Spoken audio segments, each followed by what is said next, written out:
I just thought these are my rules and that's what I have to follow. I didn't even have to do any introspection within my own heart because I had these rules from the outside that were being imposed by someone else. And if anything, I felt like it made me less loving toward him and made me more resentful toward him. And I think without rules, now that I don't have any rules, I'm always thinking about him. I'm always thinking about, well, how would he respond if I did this? Maybe I don't want to do that then because I do want to be always behaving in a way that's respectful. He didn't tell me what's quote unquote respectful. I have to think for myself what's respectful for me and what behavior I think would be respectful for him. So I feel like I'm much more caring about his feelings now than I was when I just had to check off rules.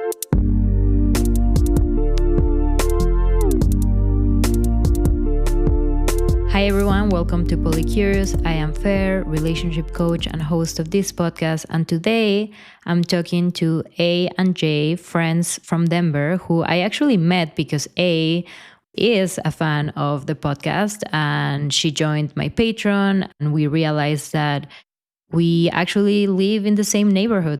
And even though there's a big difference in age, I'm in my early 30s and A and J are in their early 50s. We've actually connected a lot, partly because we have some parallels in our relationships. As you might know, I'm in a relationship where Seth is monogamous and I'm polyamorous. And even though Jay isn't monogamous, this is a couple where one person was going a lot slower than the other one. And the reason why they opened up their relationship in the first place, after being, I think, 28 years together and monogamously, without cheating, without any desire to open up their relationship, was actually because as she went through menopause, her libido went through the roof. And as you can imagine, opening up their relationship after 3 decades together, that involved a lot of letting go of that enmeshment and assumption of similarity that comes with monogamy. And in letting go of that, they opened a dialogue and they opened a different type of connection that's not based on exclusivity, but that is rooted in supporting each other to do the things that feel aligned to each of them, even if those things are different, as well as finding value in the time that they spend together, in what they build together, and not only in not having sex with other people. And I think this is a really great example of how non-monogamy can actually be used to keep couples together. Because had they not opened up the relationship, A would have been resentful that Jay wasn't acting in the ways that would help her feel more sexually satisfied. And I also think about my relationship with Seth, because I do think that part of the reason why we've been able to stay together is because I have not gotten resentful towards him for not being as sexually exploratory or not wanting to have sex as much as I want, because I know that I can go and do that with other partners. I like to think that couples that have been together for a long time can use non-monogamy as a way to stay together. So in this first part of our conversation, we talk about their journey, opening up, and how at the beginning, given that A was the one that wanted to open up and Jay was resistant to it, Jay set all the rules. There are some people that believe that you should not restrict your partner at all because of your insecurities. And I'm actually not one of those people. I think that as long as you recognize that you are restricting your partner because you're having a difficult time and you're working on it, there's nothing wrong with saying, hey, can you please not date as often because I'm still getting used to this, or whatever it is. But there's 2 caveats to this. One, that it should not come from a place of judgment. You should be aware that you are setting a boundary because you feel insecure, and you should be willing to work on that insecurity. And it's not because there's anything wrong with non-monogamy. It's not because there's anything wrong with what your partner is doing. It's just because you are slowing into it. And hopefully at some point you can remove that rule or that agreement that's restricting your partner's freedom. And secondly, I think it's also important that everyone is on board. So in our conversation, we talk about Jay having a rule that A couldn't date men under a certain age. And in my opinion, there would have been nothing wrong with that rule if one, he would have admitted from the beginning that it was coming from his insecurities around his own age and was trying to work on that and feeling more comfortable with A dating someone who's younger. And also if A would have agreed to that rule. So what ended up happening is because there was only one person setting the rules and A wasn't really on board to begin with, she started breaking those rules. And that exposed Jay to having to look at his own insecurities and why those rules were there in the first place. And now they don't have any rules. And the thing was that as they removed the rules, it didn't mean that Jay completely let go of his insecurities, but he's gotten to a place where he's working on those insecurities and he's working on himself as opposed to restricting his partner's freedom because of them. And that's what we're really going to talk about in the second part of the conversation, how Jay is working on those insecurities. That comes out in a couple of weeks, or if you can't wait to hear it, you can subscribe to my Patreon where it's already available. And if you subscribe, you'll get access to more bonus content from different interviews, some solo episodes where I get super personal about my experience. You'll be able to join our monthly meetups where we cover different topics, as well as their recordings from previous meetups, where we talked about things like Don't Ask, Don't Tell, how to be a good kinch, comparison, new relationship energy. And actually coming up on October 29th, we are talking about hierarchy, which is a very loaded and controversial topic in non-monogamy. I'm actually not one of those people that believe that all hierarchy in non-monogamy is bad. And also, if you're doing non-hierarchy, I think there's some things that you need to take into account. So we're going to talk about all of that. And if you want to join us, all you need to do is subscribe to my Patreon. Okay, guys, I hope that you enjoyed this episode as much as I did. Here is my interview with A and J.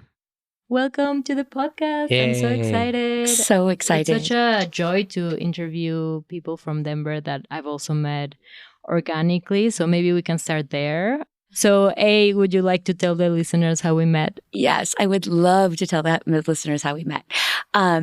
So since we started, I just have been listening to podcasts all the time, listening to audiobooks about non-monogamy and polyamory. And yeah, your podcast was the very first podcast I listened to from start to finish.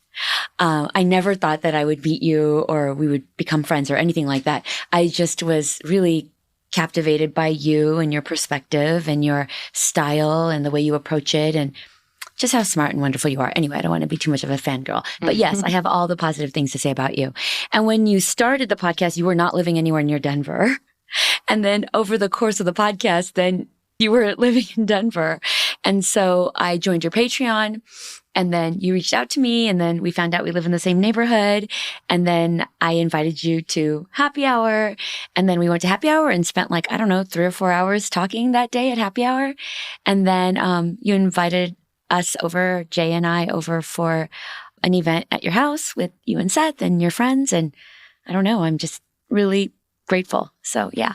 Yeah, me too. I love it. And, it's wonderful because people know me because of the podcast. I have more to learn about you, and I've also been learning about you, but it's like they're already my friends because they already know me, and if they felt that attraction, then it's normally reciprocal. And a lot of my friends are polycurious listeners, so it's been a wonderful way to connect. But I also love that we are coming at non-monogamy at different ages and in different circumstances, but we also have a lot in common.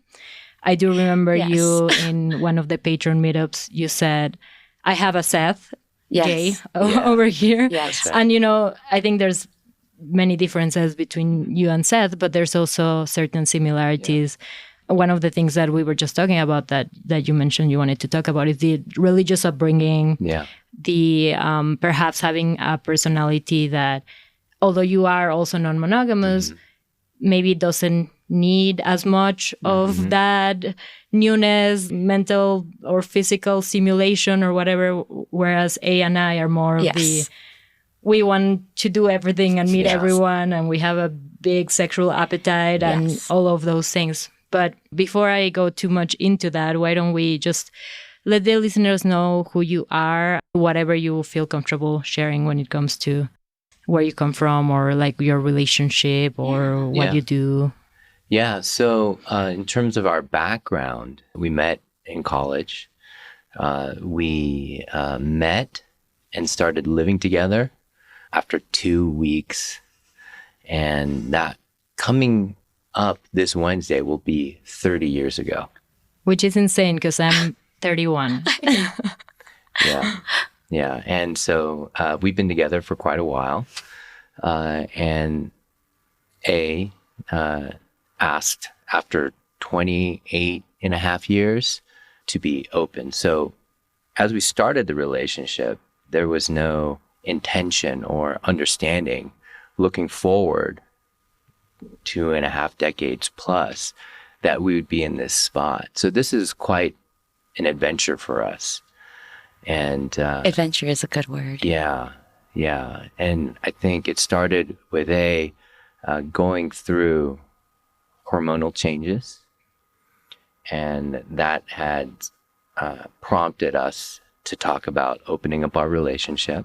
And maybe you want to talk about that a bit more? Yeah. And just going back to our background. Yeah. So I was 21 and Jay was 23, and we moved in together, and we pretty much that was it. Like 2 weeks later, we got a dog. And so I remember saying to him, like, well, we've been together for 1 month now. Like, are you ready to make a 15-year commitment to me with the dog? And he's like, yeah, I'm good with that. And so we pretty much became very family looking very nested early. very quickly. We nested really quickly and became a family very, very quickly.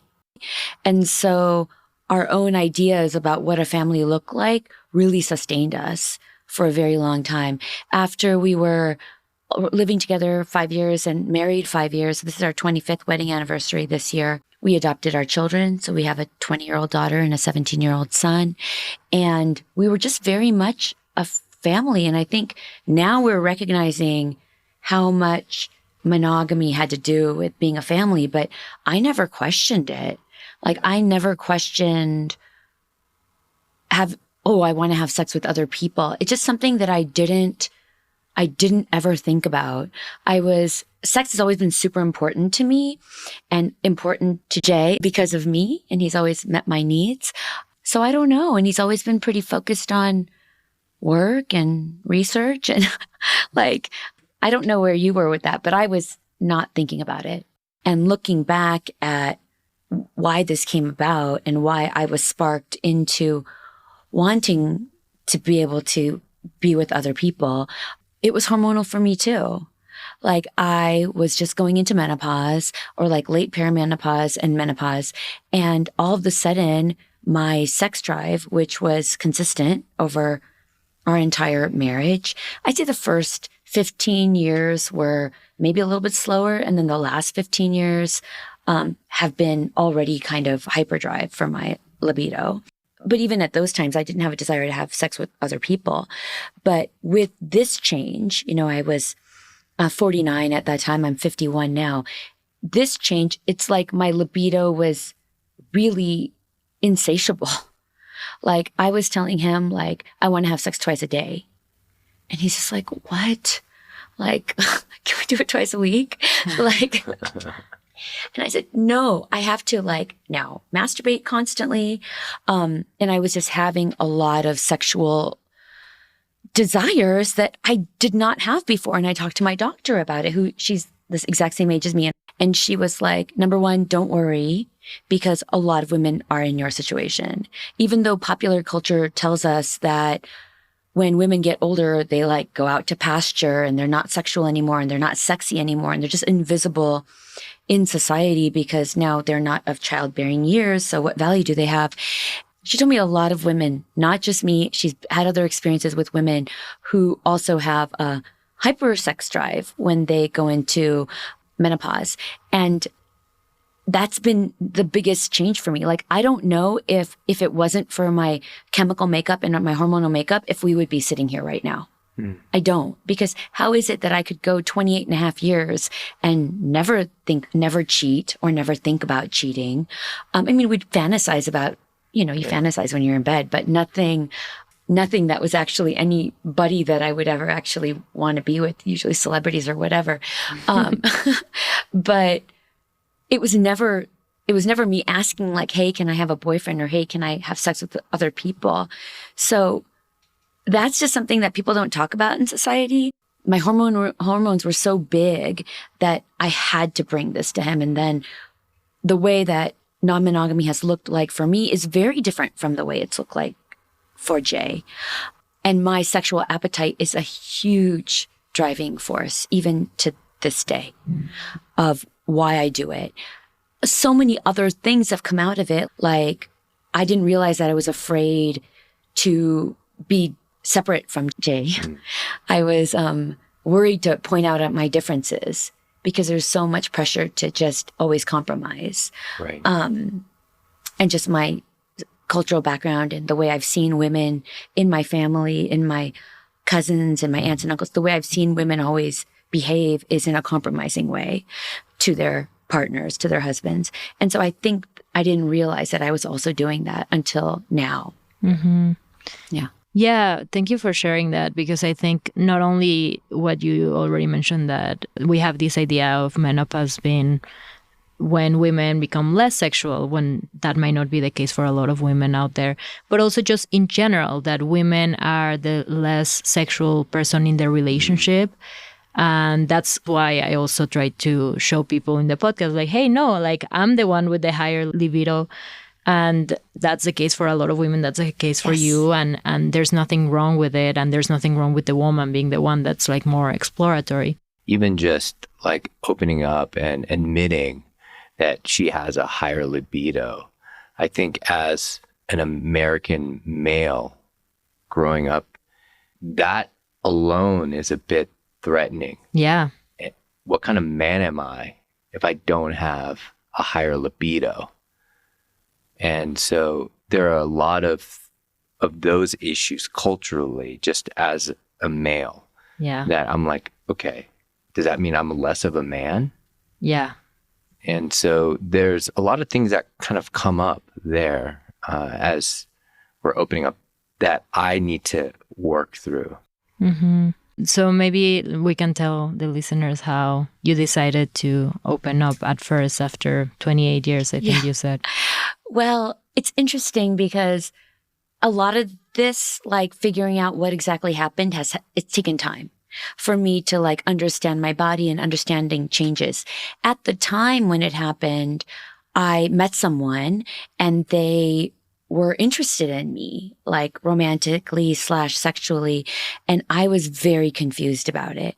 I was like, wait, what's happening? What are these feelings in my body? I felt like a teenager. I didn't know how to make any sense of it. And this was just upon meeting this person. So I told Jay that night, I was actually traveling, and I told him on a Zoom call, and I said, I think I want to have a boyfriend. And like literally, I'd never said anything like that ever before to him. I'd never brought up really sleeping with other people or anything. And then now all of a sudden I'm saying like, I want a boyfriend. And I didn't want a boyfriend, but I didn't know what else to call this. Being an educated person and being a well-read person, I was completely unfamiliar with the concepts behind non-monogamy or polyamory. So I just said, I think I want a boyfriend. And he said, okay. And I was traveling at the time. And he said, okay, why don't you come home from your trip and then we'll talk about it. Yeah. So yeah. It was really interesting for me to hear that, because on the one hand, we've been together for such a long time. So there is just an innate trust over decades. But this is the first time she ever brought it up. And I was first like, wait, why is she saying this? What? And it made me first, and this is where like the insecurities and just like, what is going on? And I immediately was kind of on the defensive. But you didn't show it. You said, let's talk about it when you get back. Yeah. You didn't show alarm or insecurity or frustration or anger, nothing. I think it's because we were on a Zoom call then. And I was like, wait, what? It was kind of a shock, to be honest. At first, I said, okay, I know I'm going to get off the Zoom call. Let me then process it. So I kind of put that aside and said, okay, well, if she's saying it, there must be a reason for it. I don't want to immediately get defensive and then shut it down. I kind of want to understand what's happening here. Yeah. But it was a bit threatening for me at the beginning. Yeah, I think that's normal. When your partner wants to open up, our tendency is to think, what did I do wrong? Where is our relationship lacking that they feel the need to go somewhere else? But I think it's very wise of you, and I think you and Seth have that in common, to be like, hold on a second. Why don't I just process, take a minute to understand, as opposed to just reacting to it? I know it was probably because you were on a Zoom call, but I think that skill of being like, okay, my partner is telling me something that's making me feel a certain way, but instead of just like putting it on my partner and making them feel wrong for expressing how they feel, let me take a step back and think about where they might be coming from and think about how I actually feel about it, so then we can have another conversation at a later time. And that's something that I've learned from Seth. I have the tendency to be like, let's resolve everything now. And I think there's so much value when you are a little bit shocked or confused to be like, actually, let's take a moment. Let's revisit this conversation tomorrow or in a week or next time we have our check-in or whatever it is. Yeah, I came at it initially trying to separate the emotional side from the logical side, wanting to know where she's coming from, but then at the same time having to deal with these like issues of feeling threatened, feeling insecure. And for me, I think as a typical American male, they're two separate things. And I think one of the biggest learnings is how to process and sit with that uncomfortability emotionally and still talk through that. I think that's one of the biggest things that I'm coming to learn here. And opening our relationship has been really interesting because there are aspects when you're just in a monogamous relationship, just issues, events, conversations that would never come up. You can just bury them or put them away and not have to deal with them. But when you're in an open relationship, all of a sudden there's certain spotlights that show up, and it's very surprising. And it catches me off guard sometimes. And so dealing with that unexpected feelings and emotions, and then trying to just sit with that and dealing with things like jealousy and insecurity, I think is the biggest kind of surprise to me when opening our relationship. For me, like I read this a while ago, or listened to it, and it said like in monogamy, there's a real pressure to be the same, to feel the same, to not rock the boat. You have to always be in this movement of like compromising so that you're always going in the same direction. And for me, being open has made me more willing to point out our differences and not being afraid that we're going to lose our connection. Because once you start sleeping with other people, all of a sudden that thing that you only did with your husband, and I remember over the course of 28 and a half years saying to him, gosh, this is so much fun. I can't believe we only do it with each other. That's so special. I remember saying like, I can't believe it. It's so interesting. But there's this just pressure to stay the same. And now when you let go of that piece, like now we don't just sleep with each other. And so why are we together? It feels like a more intentional choice that we choose to be together, not just because of sex. And once you kind of separate the sex out, I feel like I'm able to separate more of my personality out than before. And I'm not afraid to say, hey, you know what? I just realized that I was compromising a lot on this XYZ subject, and I'm learning more about myself now, and I'm realizing I don't really feel that way. What I've been presenting to you is really not how I really feel, but I was maybe afraid to say it before because there's so much pressure to us to not have conflict. I think that there's that assumption under monogamy, your partner is supposed to be everything for you. And if they're not, and there's something lacking, then like, how do you navigate What does around that mean? Yeah. And then for me, growing up religious, I thought that that physical act of sex is the thing that separates your relationship with everyone else. And if you don't have that anymore, what does that mean for like a marriage? And so that is where it's like, okay, well, we have to make active choices and decisions of connection and being together. Because then if she's sleeping with someone else and she's also sleeping with me, and sex isn't that differentiating factor, that physical event, then what separates and makes our relationship special or more meaningful? So we have to drive deeper down into connections. But now not having that pressure of being everything for her allows me to have that freedom to actually learn and get to know her on different levels, because we don't have this physical act of sex that separates us. Right. Yeah, because we hold on to that idea of like, this person is mine because they only have sex with me, and therefore I'm valuable, and therefore they want me, and therefore we have a connection. And then when you take that out of the picture and it's like, oh, this person loves me because not because they're not having sex with other people, because they are. Why does she love me? Yeah. Right?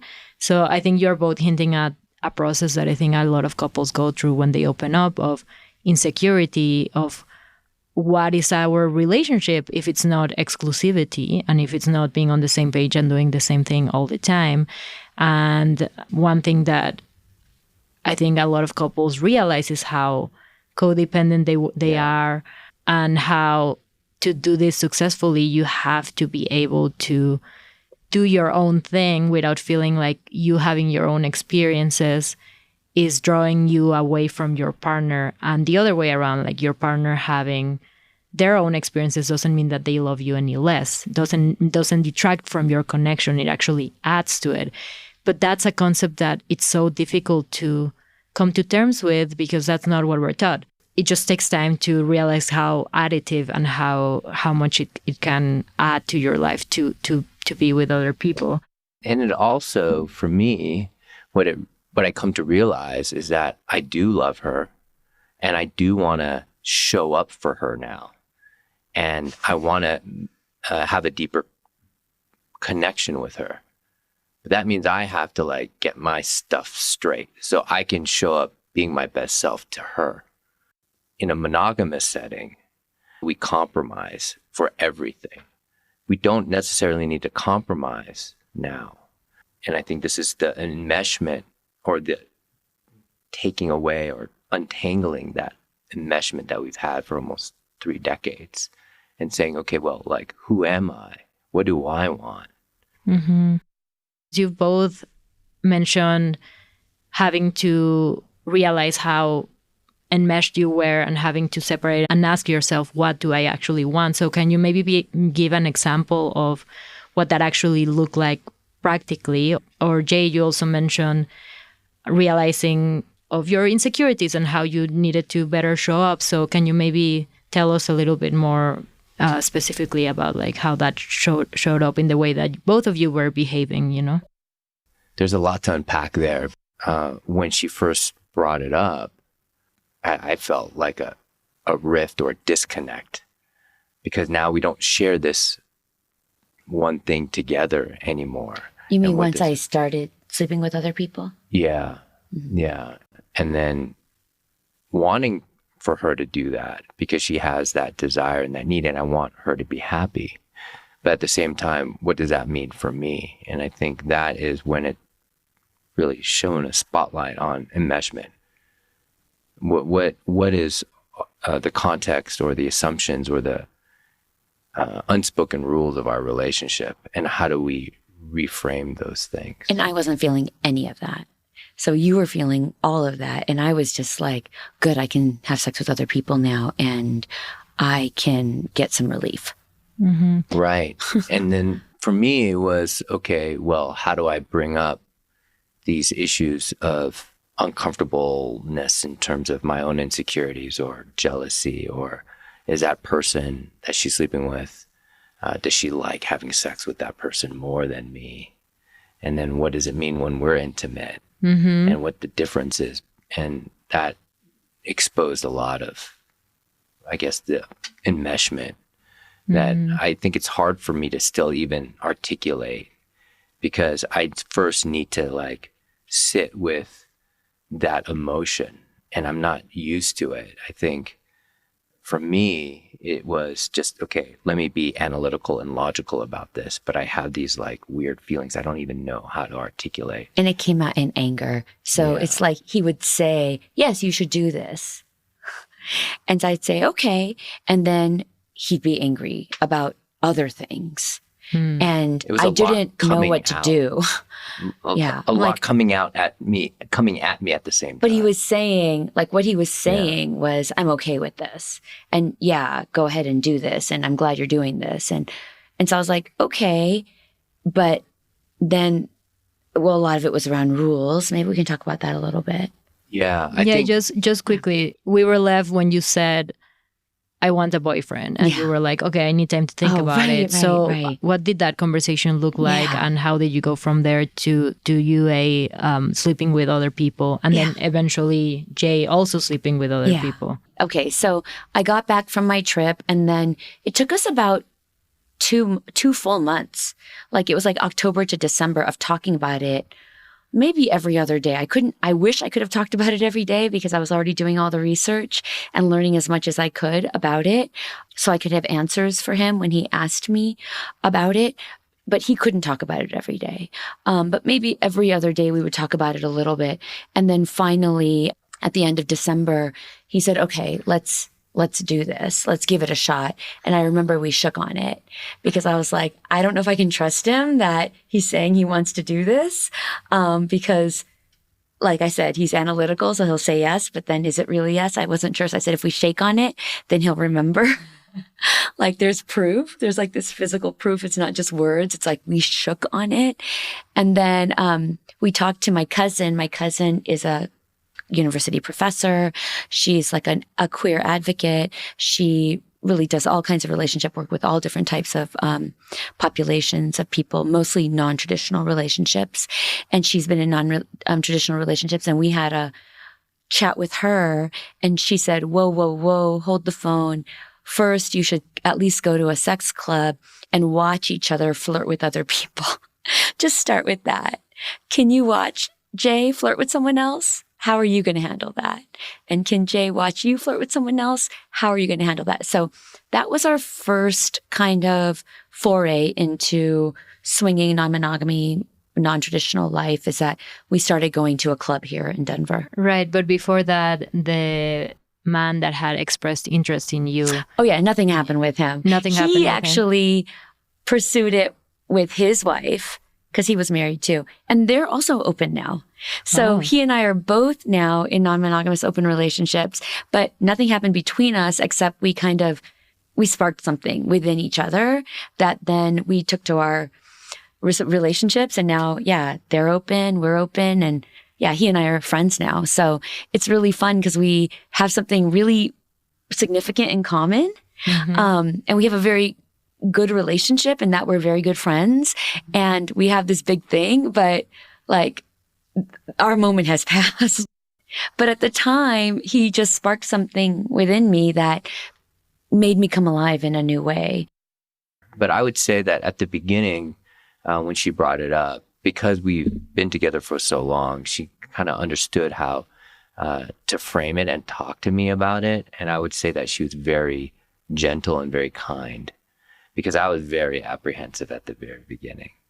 So I tried to think about this logically again, but then these emotions would come out and I didn't know how to express it. I'm still trying to be a better communicator. And you would think that after like 30 years, we would know each other and we'd communicate so well. But it's made me a lot more aware about how little I'm connected to myself emotionally and being able to express that. Right, because one thing is to say, hey, I'm angry at you having done this, I'm sure you already had the skills to communicate that, but how do you communicate, I'm feeling really insecure because you're having sex with other people, and that's making me wonder if I'm valuable and like what worth I bring into the relationship. And, you know, this is deeper, right? Like it's very vulnerable to admit that you're jealous and that you feel less than because your partner is having sex with other people. Like those are deeper conversations than, oh, you did this, I'm annoyed, you know? And I didn't want to have those feelings. That's where the anger came in, I think. Yeah. And I was like, this is not comfortable for me. So I thought, okay, well, and I didn't know this consciously, but I'm like, okay, well, in order to protect myself, let me create a rule. Let me create this kind of situation or rule so that I don't have to deal with my own jealousy or things like that. And it was almost like this protective wall. And I've come to learn that actually it creates a separation, the rules. Either you're right or you're wrong. So what was the rule? So the rule was... There were a few, but I guess one lingered. But yeah, there were a few in the beginning. Like, she can do it when she's traveling. I don't want to know anything about it. If I don't know about it, then I can't really be jealous about the details. But it didn't work, though. It didn't because, you know, the imagination is oftentimes a lot worse because it's an insecurity and a fear. And so it just fed into that fear for me a lot more. And I felt more of this kind of separation. And then I would take it so personally if there was a questioning of the rule. Or if I broke a rule. Or she broke age. You had an age limit, too. Yeah. And then... Because I felt threatened because I'm older now being compared to younger men. Mm-hmm. And then you didn't want me to see anyone more than once. Yeah, because I didn't want to build up or think that there was a connection happening because I would feel threatened in our relationship. Because again, like if the act of sex isn't what's separating us, it's not bringing us together, and there isn't that connection, then I feel a bit separated from her. So it was like, okay, just one and that's it. Help me digest. None of these rules survived. I broke the age one. I broke the sleeping with people more than once one. And then there was one that lasted for a while until I broke that rule too. Yeah. Which was, do you remember? You can. Which was, I have to tell him before I do it. So if I meet someone, he's like, just tell me that it's gonna happen. Just text me and say like, okay, my location is on, I'm going to be with whatever, I don't know, Giorgio Armani, I don't know, so, whoever the name is. And oh, nice, Armani. And so that was like the last standing rule of just text me beforehand and tell me. And then I didn't do that one either. And that was the last rule. And that really caused a huge issue for us. And he really focused on the rule and said I didn't love him and that I've never loved him. And all this stuff came out that I'm like, wait, what? We've been together for 30 years. Like, so this has actually been 1 year since that happened last August. And all of a sudden, things I'd never heard him question before. I don't respect him. I don't love him. I don't care about him. I've never loved him. I've never respected him. Like just all this kind of stuff. And I was like, okay. But it was really, really, I think, damaging for us. And we had a lot of recovery that had to happen from that, the anger. Initially, he had told me that rule was about safety. He said that rule...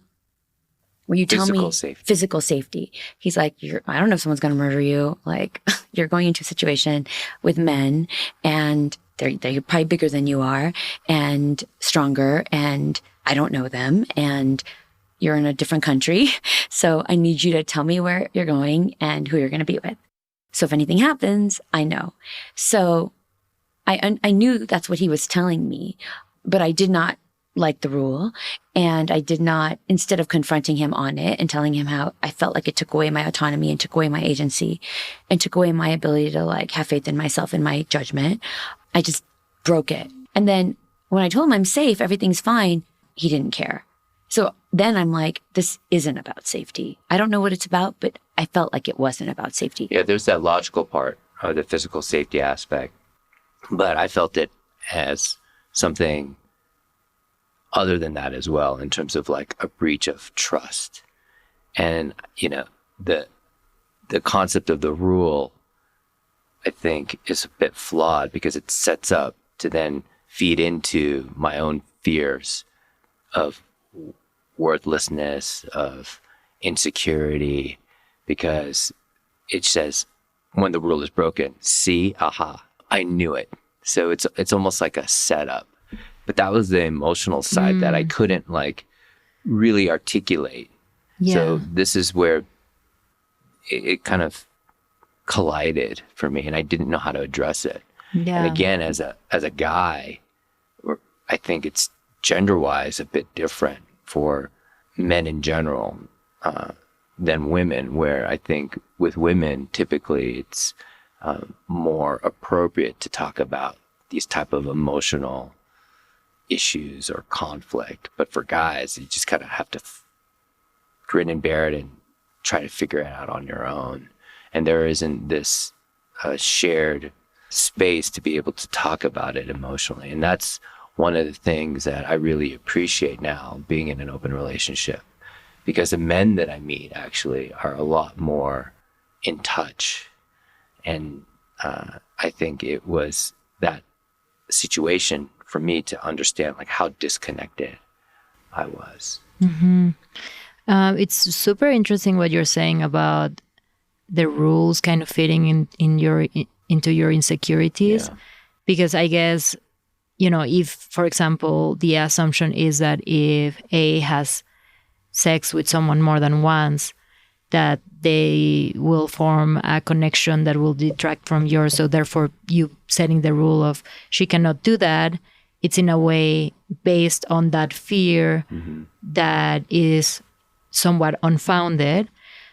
At the same time, I often advise people to have those rules and those boundaries, because regardless of whether that's true or not, regardless of whether A's connection with someone else is going to actually harm your relationship, you can't deny that that's how you feel, right? Yeah. So it's an interesting balance. Whereas, for example, with don't ask, don't tell, right? It's like, I don't want to know because it triggers me. But then does that mean that I'm not facing the fact that it's okay for that person to do those things? And why shouldn't I be able to hear about them? But at the same time, it triggers me. So, you know, to me, I think what has been helpful for Seth has been to just have those rules at first. Mm-hmm.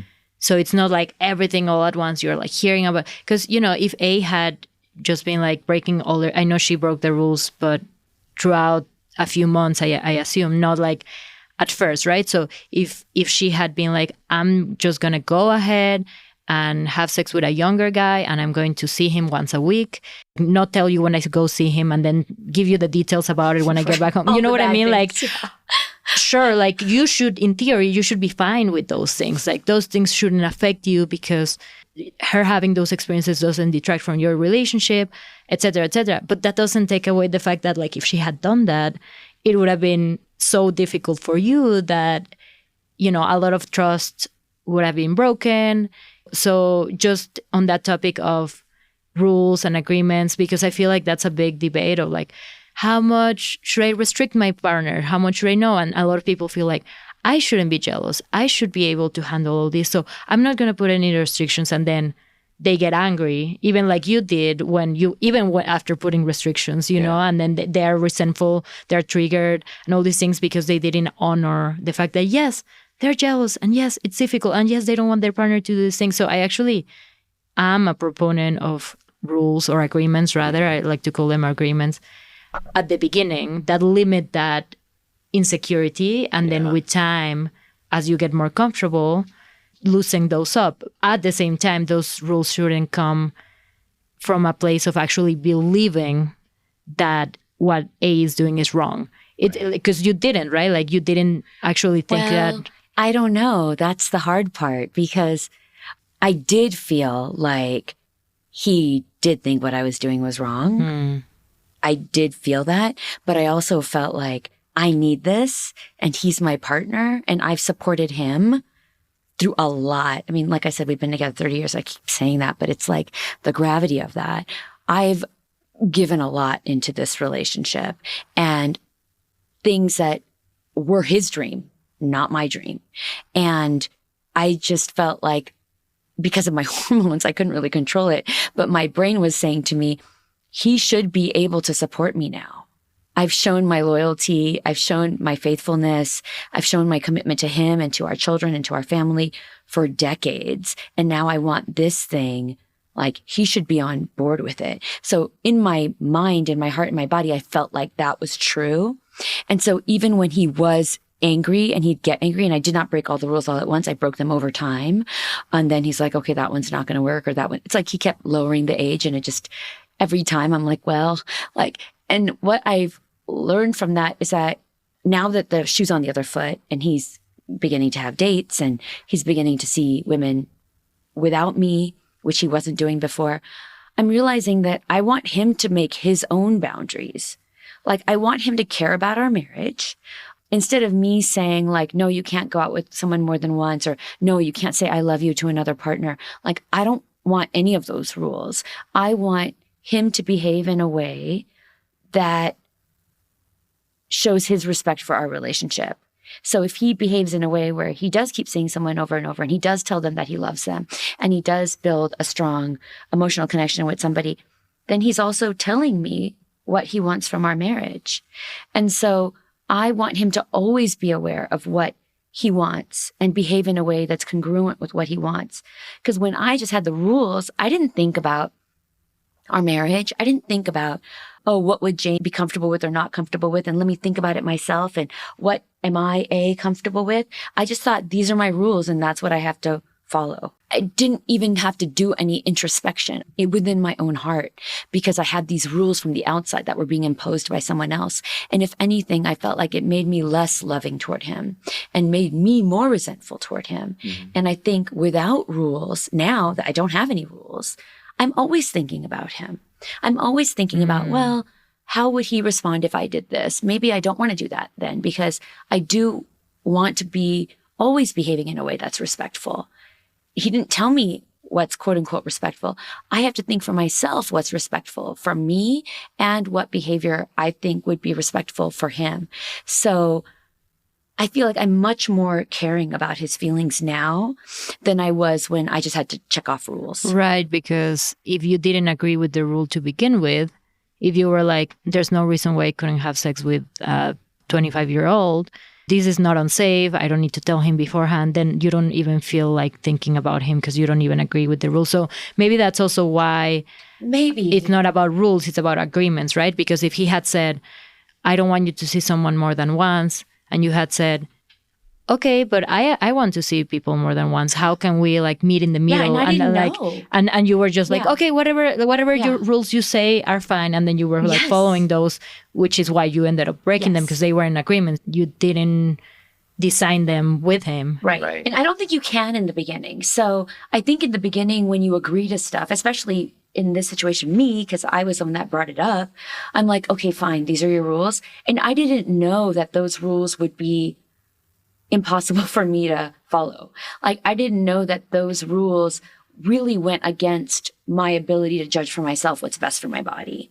And I didn't know that agency over my own body and autonomy over my own body and being able to do with my body whatever I wanted to do in a way that was keeping us both physically safe and me physically safe. I didn't know that those rules were going to be so difficult.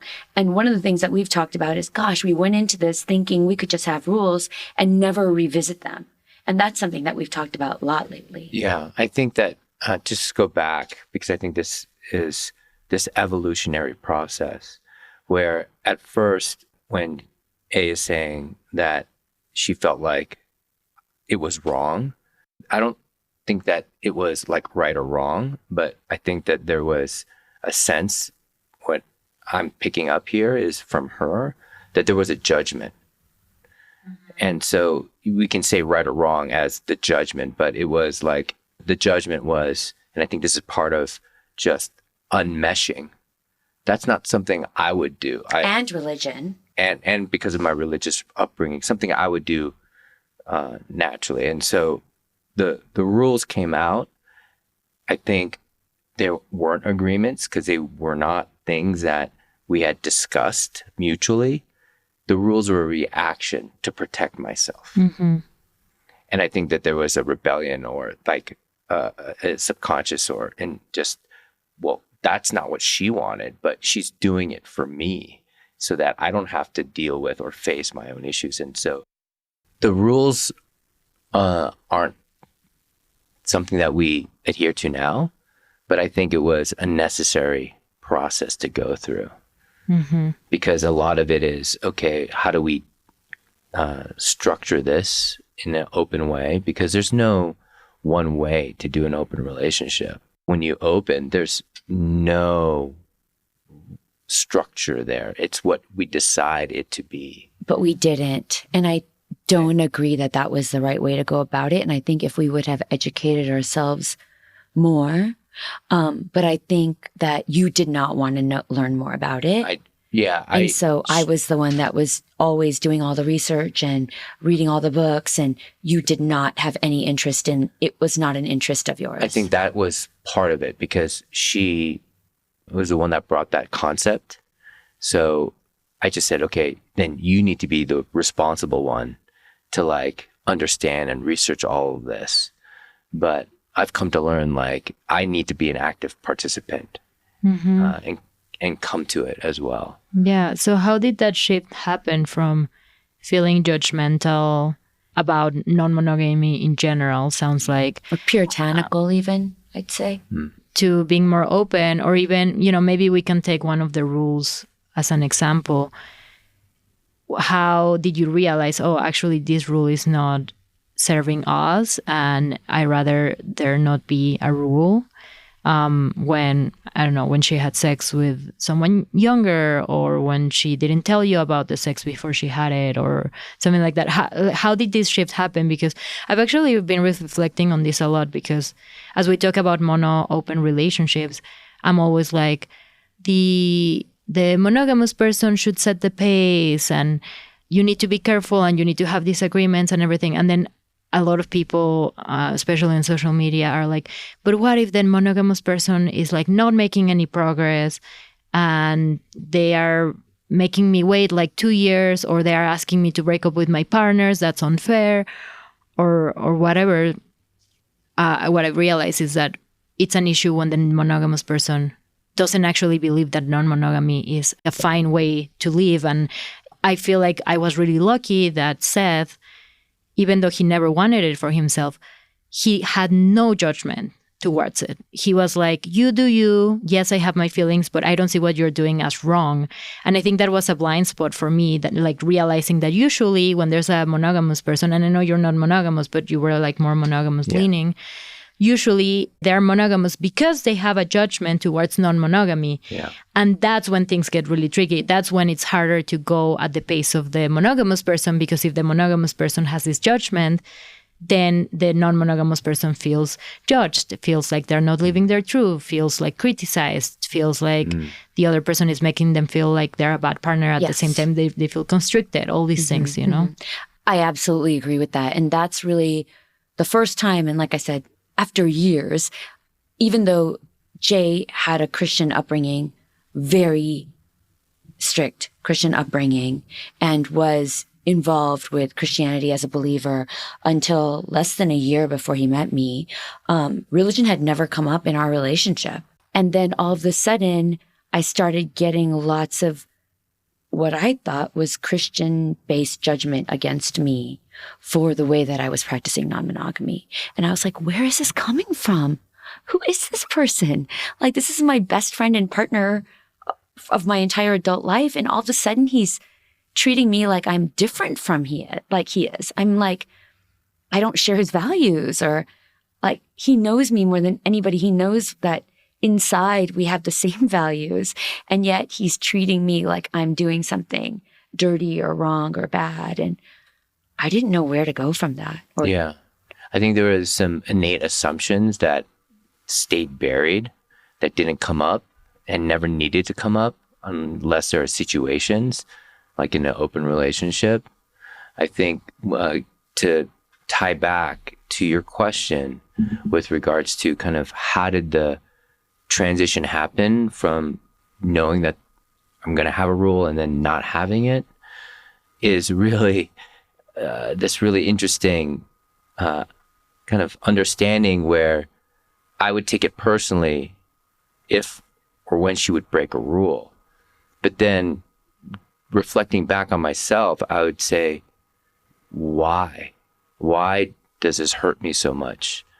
And then always it's just pointing back to me, my own insecurity, my own issues of self-worth.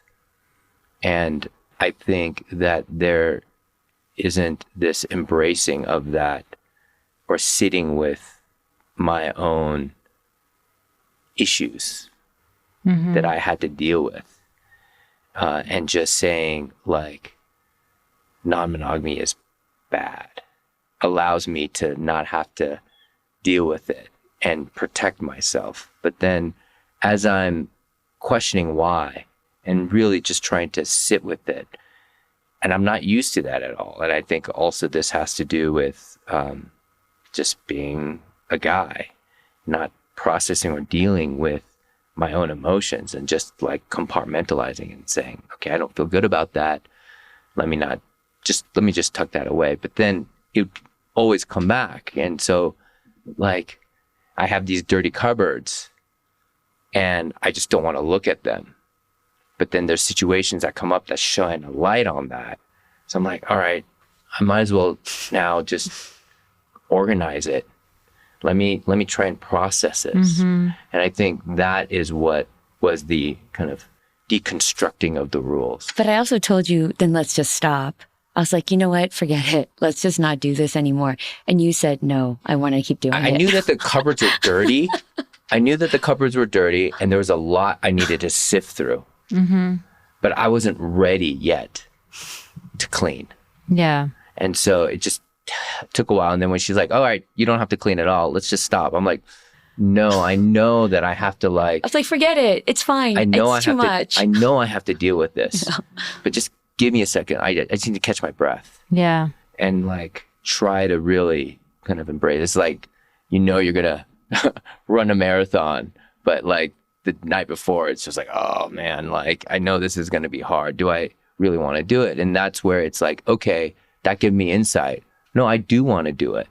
I'm like, because I offered to just say, fine, let's stop. And I'm like, no, I do want to do it because I know that that's what she wants. And that's how we can connect. And maybe there's something deeper, but I need to sift through all this baggage for myself. And that's why I think that the scaffolding of the rules helped me just to at least get to that position where I can grab onto it and feel comfortable with myself that whatever happens, I'm going to sift through this and organize this. And the rules helped at the beginning because I wasn't able to deal with that yet. I didn't have the strength. But helped you. I don't think they helped us. I don't agree. Yeah, no, they weren't good. That's why we don't have them anymore. Yeah, but I think that for you, they still felt like you found some comfort in them. I do think the reason I was willing to let you feel comfortable in that space is because I felt like I was getting something that you didn't want. So I come now to and reflect back on the rules with appreciation and gratefulness, even though we don't have them anymore, because that's part of my own acceptance. Yeah, and I mean, as I was saying, and I'm curious, hey, what you think, but do you think that we said maybe having agreements would have been better, but like you just doing whatever you wanted from the beginning would have been the best course of action? I think what was not the correct, and I don't think that clients that come to you are in the same place where we were, because we went into it with, again, just me kind of having done all the education and him having done none of it. I don't think that putting all the responsibility for all the library of information should just be on one person. So that was true for me. But I think we should have revisited the rules as soon as we have to understand that we're going down a journey together. We don't know the game, and we can't say this is the winner and the loser and this is how you play the game and these are the rules to play the game to get what you want. Like, we should have known that this is going to be unknown terrain. We're hiking a mountain no one's ever hiked before, and we need to stop at every rest stop and see if what we're doing is working for us. But because Jay didn't want to talk about it, and it was don't ask, don't tell, and I was very much left to just the rules and that's it. Like, I'd come back from my trips, or I would have an experience with somebody and I couldn't talk about it at all. And I couldn't go anywhere with that. And so he was able to stay in the same place in terms of his growth, which is, we're in an open relationship. The rules are X, Y, and Z. That's it. We never talked about it again. The only conversations we had is I would say, sorry, I broke that rule because I met someone and he seemed a lot more mature than your average, whatever, age person. And then he'd say, so what if he seemed more mature to you? Like, it's a number for a reason. It's not gray, it's black and white. There are two numbers there. Those were the rules. And I think that just caused a lot of, instead of saying, wait a minute, why do you have that rule? Yeah. And then saying to me, you know what? I know I made those rules, but the more we do this, the more you're understanding what you want out of non-monogamy. And maybe the rules that I put in the beginning don't really work with what your goals are at the moment. And you're changing and learning about yourself as you go here because you've never done this before. It's brand new to you and to me. But it definitely felt like, because he was the one that was not as interested, he made the rules and my only job was to just follow the rules. And he was not accepting that I was also growing and changing and learning about myself. And you couldn't even share that, right? Because No. I guess the ideal situation would have been like, okay, there's no like rules per se, but approaching each encounter as its own little experiment. And that's kind of like what I work with my clients on. Like, if there's this like rule, but then you meet someone and you're like, oh, this person is really mature, then, you know, it would be great if you could have like gone back and being like, well, I met this person, they're really mature, blah, blah, blah. And then Jay could have been like, okay, well, that's fine. I think actually I feel okay with that, or no, you know, whatever. But like, you couldn't have those conversations because there was this judgment and this idea of like, you deal with it on your own. As long as you don't let it affect our connection, then we're good. Yeah, because what you're saying a little bit with the rules and the judgment is, you know, instead of dealing, for example, with the fact that I feel insecure because I'm aging, I'm just going to say that she can't have sex with people under a certain age because it's quote unquote wrong, right? Or whatever it is. But any tips? Because I mean, what you're talking about is, I think, everyone's challenge in non-monogamy. Okay, this is exposing, for example, that I have insecurities about aging and I'm having these feelings and I don't want these feelings to restrict my partner. How did you deal with those feelings?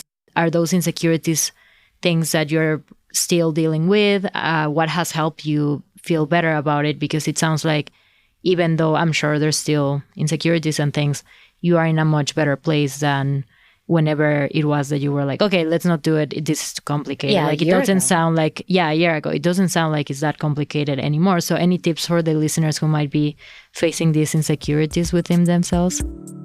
If you want to hear the answer to this question, make sure to subscribe to the podcast for part 2 coming out in a couple of weeks, or join my Patreon where the recording is already available for those of you who cannot wait. Okay, guys, thanks for listening. And remember, if you found this helpful and you think it might help someone, make sure to share it.